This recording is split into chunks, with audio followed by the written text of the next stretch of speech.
Hello group, this is James for SWK 351. Sounds like I'm announcing a radio station. But we're now doing an example from chapter 13 on page 226 from the textbook. We're in this chapter on ANOVA, analysis of variance. And one of the things that we're going to see here is that since we have more than two groups only works for t-tests. Once we go beyond two groups, then we have to use a different test. And for chapter 3, page 226, we have three groups. And let's see here, I just want to take a look. These are three groups of preschoolers and their language scores. And so if we're thinking about running a test to compare these three groups all at the same time, we can come over here for our null hypothesis. The textbook uses the language of mu1 equals mu2 equals mu3, and that's the same as saying all three means, the population means that is, are the same. And the research hypothesis is for us to negate this null hypothesis. Now, with analysis of variance, we don't have one-tailed tests. It's only two-tailed tests. And there's a little bit of discussion on that on page 227 in the textbook. For this research hypothesis, we would just say the three means, the three population means, that's what that mu stands for, population mean, are not the same. Now, it's important to note that we only have to have one failure for this to fall apart. So if group 1 and group 2 don't have the same population mean, then we would reject the null hypothesis. So we're really running a combination of tests all combined into a single test. We could compare group 1 with group 2, we could compare group 2 with group 3, or we could compare group 2 with group 3. So those are three different tests, and ANOVA allows us to do basically three tests for the price of one, in a sense. So we have the data entered in from page 226. Make sure that I've typed it in correctly, and make sure that once you type it in that you have it correct as well.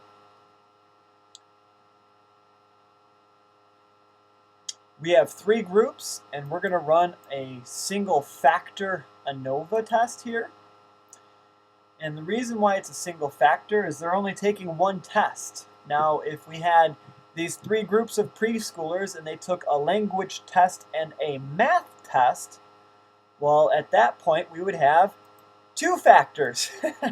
And we could do it with replication or without replication. So that's just helping us to see these different tests and when we would choose them. And the author does a very consistent job of offering these charts. If you look on page 223, we have determining the analysis of variance, whether or not analysis of variance is the correct test statistic. And in this case, we have three groups that we're dealing with, and we have just the one factor, so we're going to do Anova Single Factor. Now, chapter 14 is multiple factors, so that's where we would go into this two-factor, for example, situation. So Anova Single Factor is really the main idea that we're developing in chapter 13? Yeah, chapter 13. Okay. So page 226, we've got this null hypothesis. All three means are the same.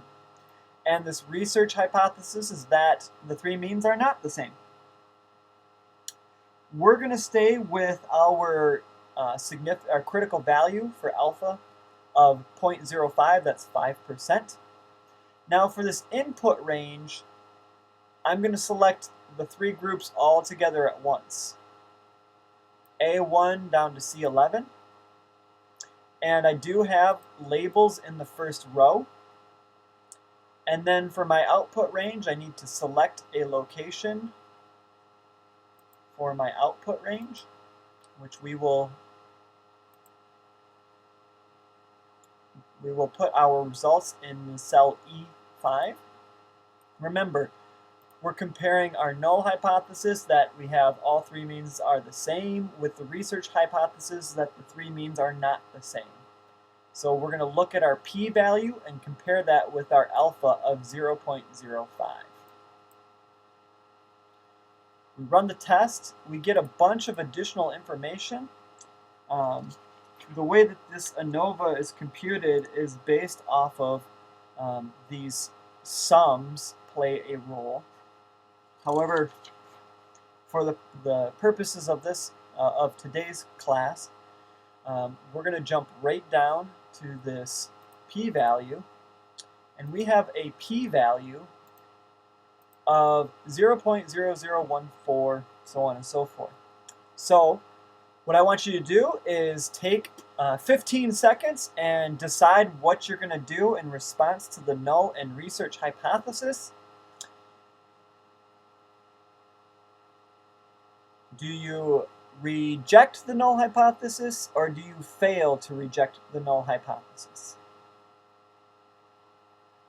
Now turn to your friend, a partner, and come to an agreement or a decision between the two of you.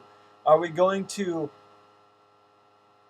reject the null hypothesis or fail to reject the null hypothesis?